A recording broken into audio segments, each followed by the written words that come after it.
The era of yeah-yeah-yo is ending.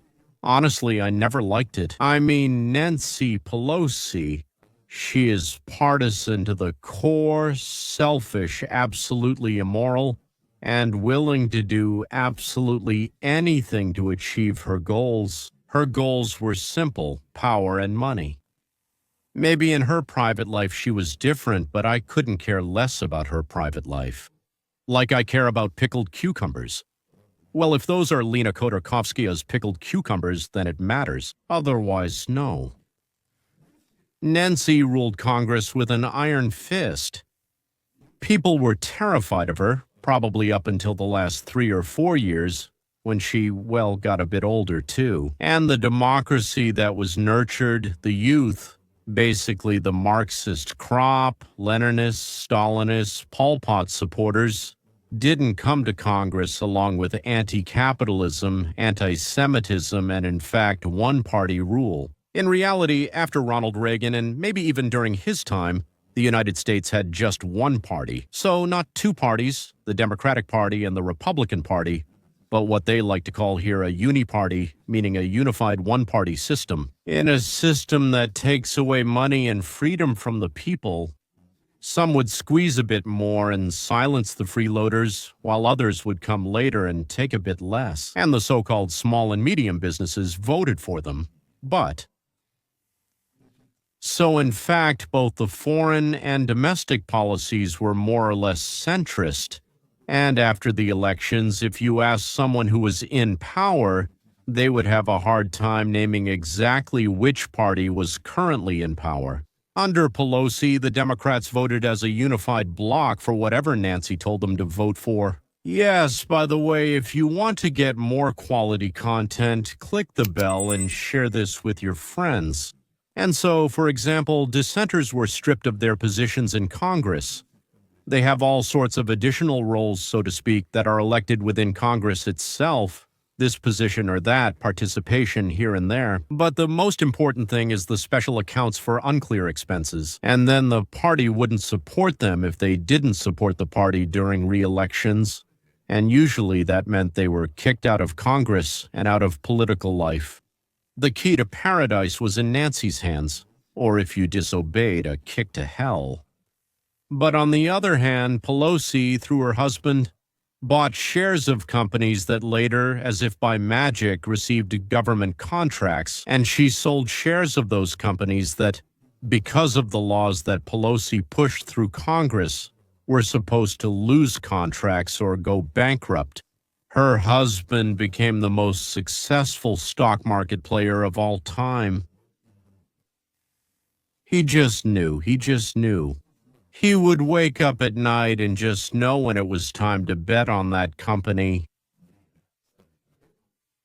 Who will reach the finish line first and who will break a leg along the way?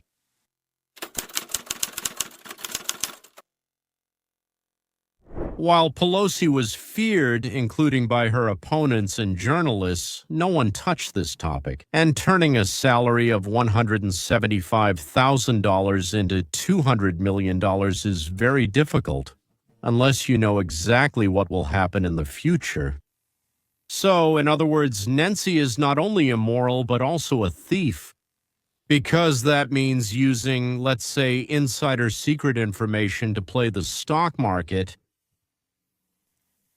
Well, being immoral is one thing, but in the end, according to United States law, it's a criminal offense. Under Trump 45, they didn't touch her, but she played such a dirty role in the deception during the 2020 election and throughout all the persecution of Trump that under Trump 47, MAGA. So, well, this is, so to speak, basically the main base that supports Trump. They demanded blood. And journalists started an investigation. By this time, Pelosi is already 85 years old, and she's no longer the top person in Congress. And the young people are taking over power in her party, and not just hers. Not young center leftists, but furious radicals connected with Islamists and corrupted by the education that was shoved down their throats. Let's say Ta Nancy, or with her nod of the head, that is, she is him. they have raised them. Well, not her, of course. They raised this radical offshoot, and it's from this offshoot that they are perishing. Which would be nice, of course, if it weren't such a tragedy for America. Che Guevara leading New York, Clara Zetkin in Congress from Minneapolis, Angela Davis, I don't know, on the neighboring benches of Congress, in the local governments, in the press, on the judge's robe.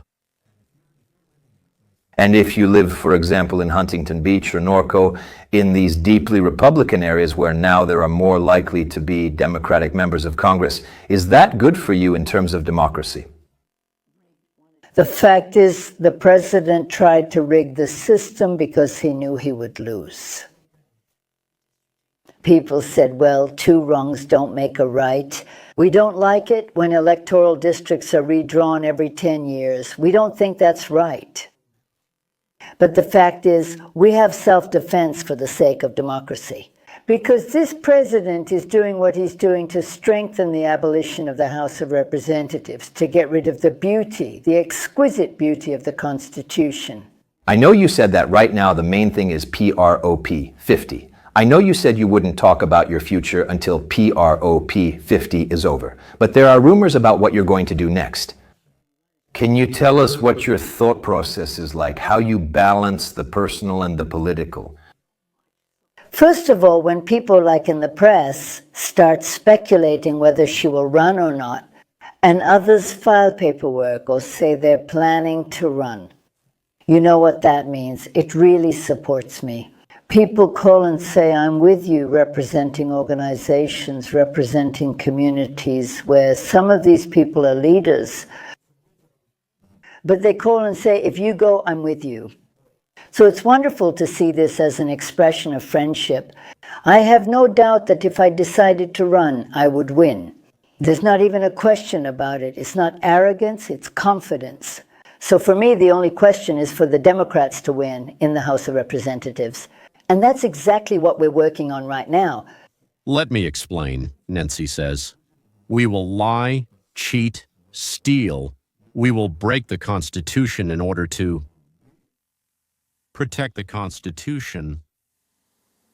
We will break the Constitution in order to protect the Constitution. This is justified by claiming the other side, our enemies or opponents, are bad while we are good. They do the same thing and supposedly want to destroy our democracy, so we, in defending it, our democracy, will destroy democracy. Don't you agree? What, here with us? Charming Nancy and a huge number of nice, charming, fluffy, wonderful people. Well, at least in the Democratic Party. I suspect there are plenty in the Republican Party, too. There are a lot of them as well, but somehow in the Democratic Party they stand out much more brightly. What kind of tough opponents does Nancy actually have? Just a monster.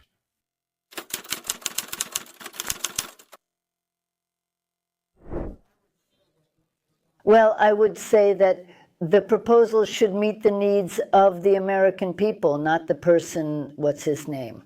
Now, you said something about the Republicans in the House of Representatives. They abolished the House of Representatives. They don't even want to vote on any issue. I can't, it's very strange. They're afraid of Trump. They're Trump's puppets. And Trump doesn't mind highlighting the strong points. He makes them look terrible. Public opinion will open Congress, not saving face for what's his name. How would you describe Mike Johnson's leadership in one word? A puppet master? So it's about puppets. The current leader of Congress is a puppet of Trump. And about Trump. What do you feel when you see what's happening in the House of Representatives right now? Our founders didn't want to have that. Again, how can I put this? This is going to sound like I feel terribly about Trump because he's just a disgusting creature. The worst on earth, but anyway. Trump is, well, the worst thing on the planet. No one is worse than him. Even Hamas and the Ayatollahs in Iran are better. Putin, compared to Trump, is like a small, fluffy animal, innocent and kind. There's nothing on the planet Earth, on this planet, maybe on another one, but here, there's nothing. There's nothing worse than Donald J. Trump. I always thought that the plague, syphilis, and Ebola were worse, but you see how it turns out. Trump is worse than meningococcus, but better than Mandani, I think.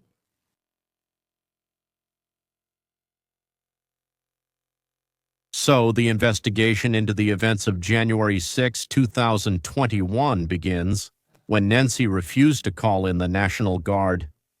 Trump asked them 3 times to send it, 2 days before, a day before, and on the day itself. This clearly indicates that she knew about the planned provocation. The investigation begins. The use of insider information for personal gain by members of Congress. So the left party has been taken over by young Marxists whom Nancy raised.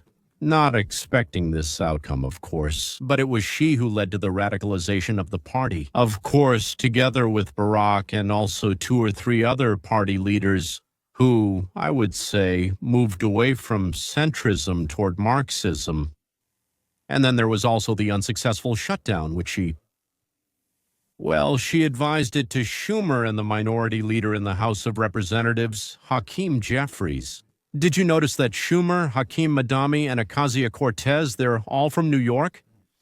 By the way, I hadn't thought about that before, I just thought of it now. And we say that New York is the cradle of capitalism, just like we used to say that Leningrad, St. Petersburg is the cradle of 3 revolutions. We barely had time to look around, and it became the gangsters' St. Petersburg.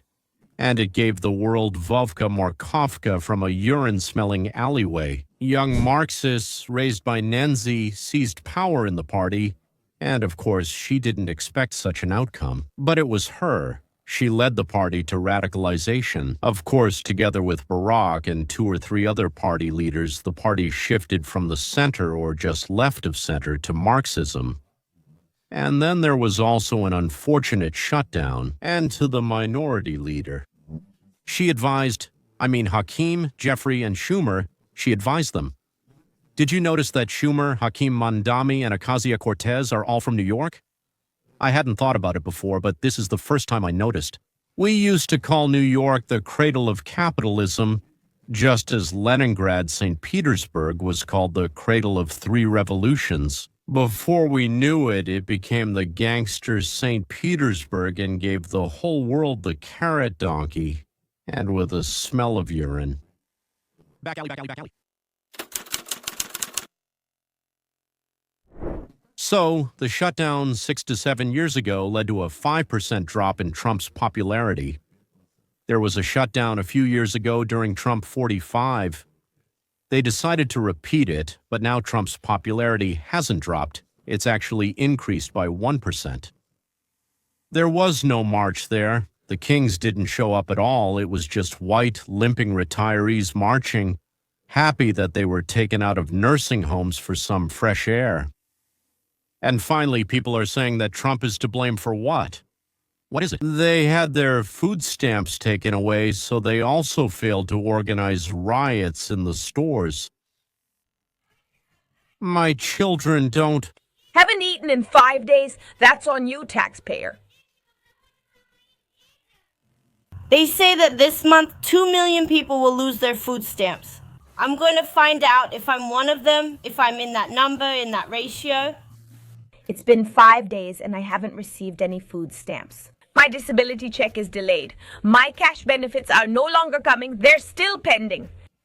Honey, when you go grocery shopping next month, you need to be very careful because it looks like they've already started. Next month, many people won't receive food stamps or supplemental nutrition assistance program benefits and will be left desperate and hungry. A Walmart employee came home last night and told us how they had to urgently evacuate Walmart because people broke in trying to put things in their bags and steal. When you go to the grocery store next month, get in and out quickly. Don't linger or talk to anyone from church. I'm going to Walmart, grabbing what I want, tossing it in the cart, and getting out fast. Move out of my way. I'm not paying for anything. I'm sick of you all. I don't get food stamps or electronic benefits transfer. Why is that? Am I going to? Yeah, that's going to be total bullshit. Wonderful, soulful faces. Makes you want to discuss Brahms with them or Lord Byron's poetry. I just can't wait to discuss something like Schopenhauer with them. Something's about to happen. I'm going in there wearing a mask. You hear me? In a mask. I'll grab everything off the shelves, throw it all in the basket, and walk out clean. The world will be shocked, man. It'll be like Thanksgiving. You hear me? And Christmas is coming, and you'll get a new electronic benefits transfer. Oh no, you really got it all mixed up. You completely messed it all up. Son, believe me. Look, you think I'm joking. Look. You hear me? Look. Look what I'm going to do. Look what I'm going to do. Look what I'm going to do. I'm going to go to Walmart with a cart. I'm going to grab all kinds of stuff, throw it in the cart, and just walk out of there. Put it in the car. Smoke, I'm out of here. I'm out of here. Gone, I'm out of here. Well, almost. Hamlet's to be or not to be, how much? Did you imagine Midland? With food stamps already being reduced and Walmart already robbed, it won't be the first time if electronic benefits transfer cards are taken away. Especially right before Thanksgiving, right before the holidays. And if they think Americans will put up with this, that Americans will go hungry, yeah, they're very much mistaken. Expect more riots in grocery stores, Walmart, Target, and anywhere that accepts electronic benefits transfer. Yeah, because apparently the only places still accepting electronic benefits transfer are New York and California. But what about the rest of the damn millions of people who literally depend on damn electronic benefits transfer for food? And I heard that Aldi is offering a Thanksgiving dinner for 10 people for just $40 damn. And I don't know how true that is, but you know what? If it is, I'm so damn happy. Remember, Aldi is a European brand, not American, and doesn't celebrate Thanksgiving. Some people don't have food for Christmas or Thanksgiving, and they know exactly what they're doing. They want riots, but people are just hungry. I'm telling you, this won't end well. If you think people of this damn age are going to sit at home and starve while there are plenty of damn grocery stores around, yeah, you're very much mistaken.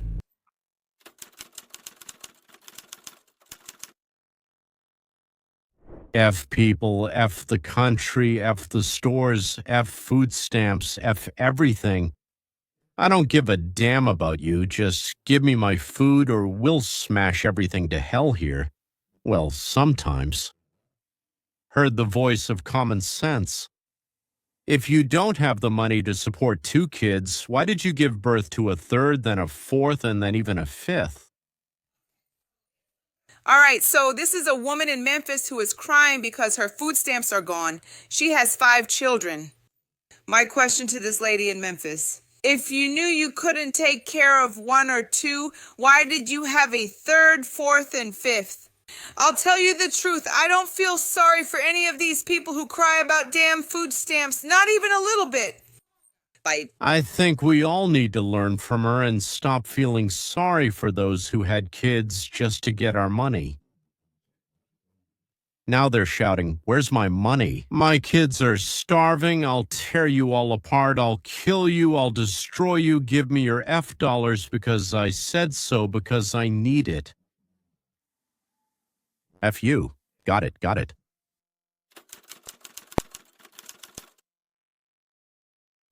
Let's get back to Ninja. And that failed. The crowd didn't go to the stores because Trump announced that a trained guard was standing by, waiting for orders to deploy to 190 cities across the United States. All of them are Democratic, because in Republican cities, well, what are Republican cities? That means Republicans are in charge there. That won't happen.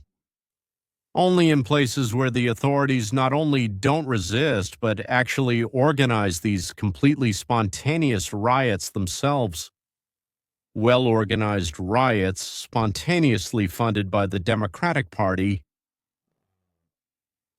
Spontaneous strikes funded with money previously stolen from you and me. Ninzi realized she had to get out while she still could. Leave Congress and pretend that you're sick, dumb, and helpless. Well, like Biden, like a vegetable, but not a cucumber, of course, like Leni Khodorkovskaya, but like an old, wrinkled, dried-up tomato, rotten both outside and inside. When the last hope is gone, the ninja rat leaves the ship, the very one she herself was diligently gnawing a hole in the bottom of. We didn't make the hole. As Roland Bykov told us with his immortal Ibolit 66, Ibolit. Well, she really wants to spend some time in prison. She just really wants to. Are you afraid? I'm afraid it won't happen, but I really want it to. Until next time, to be continued.